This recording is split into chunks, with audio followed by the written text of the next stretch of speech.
44,000 متر مربع.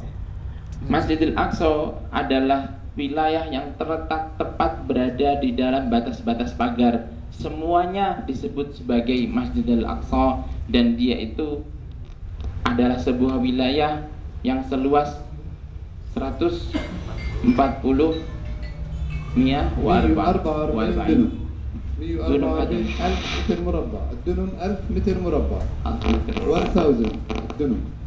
إذن 1000 متر مربع يعني 100.000 meter persegi. 100.000 meter 140.000 meter persegi. Jadi 140.000 meter persegi kurang lebih 14 hektar. Ini adalah wilayah yang mencakup kurang lebih 14 hektar persegi. النبي صلى الله عليه وسلم سعى إلى تحريره بعد أن حرر مكة من الشرك، وعمر بن الخطاب فتحه، وصلاح الدين حرره من الصليبيين. فالمسجد الأقصى جوهرة عظيمة عزيزة على قلوبنا، عزه عزنا وذله ذلنا. Masjidil Aqsa adalah tempat kedua yang pertama kali ingin dibebaskan oleh Rasulullah SAW setelah dibebaskannya Masjidil Haram. Begitu beliau selesai membebaskan Masjidil Haram, beliau mengutuskan pasukan Usamah untuk berusaha membebaskan Masjidil Aqsa. Namun kemudian masjid ini secara sempurna dibebaskan oleh kaum muslimin di era Umar bin Khattab, dan kembali dibebaskan oleh Salahuddin Al-Ayyubi dari kejahatan kaum salib pada masa peperangan salib.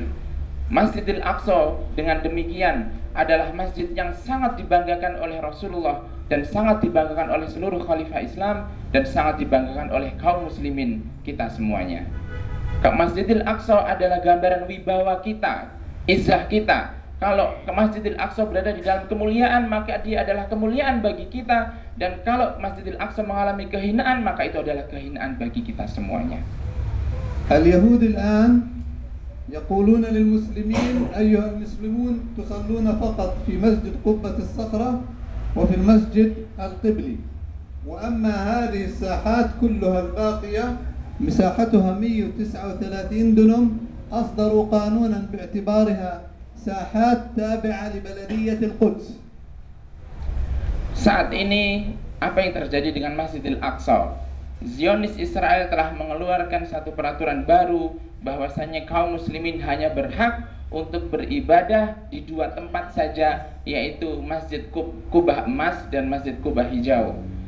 Di luar dua wilayah ini, seluruh tanah yang menjadi bagian Masjidil Aqsa saat ini berstatus di dalam bagian administrasi kota Al-Quds.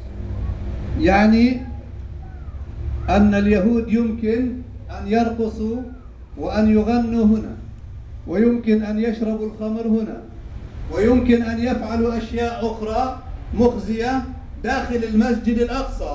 فهل يرضى المسلمون في أندونيسيا وفي العالم أن تحل هذه النجاسة مكان القداسة، وأن تحل هذه القذارة التي يمارسها اليهود محل الطهارة في المسجد الأقصى؟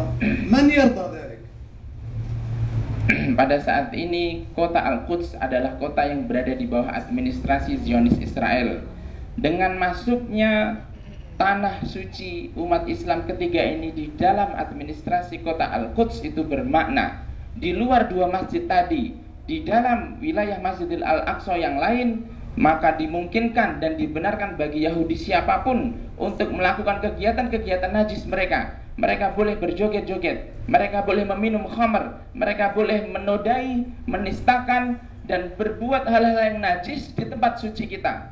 Kaum muslimin sekalian di Indonesia, apakah kita rela melihat Masjidil Aqsa diperlakukan dengan begitu hina dan kotor seperti itu? Apakah kita rela kaum muslimin dimanapun melihat tempat suci mereka berubah dengan kenajisan yang dilakukan oleh orang-orang Yahudi seperti itu?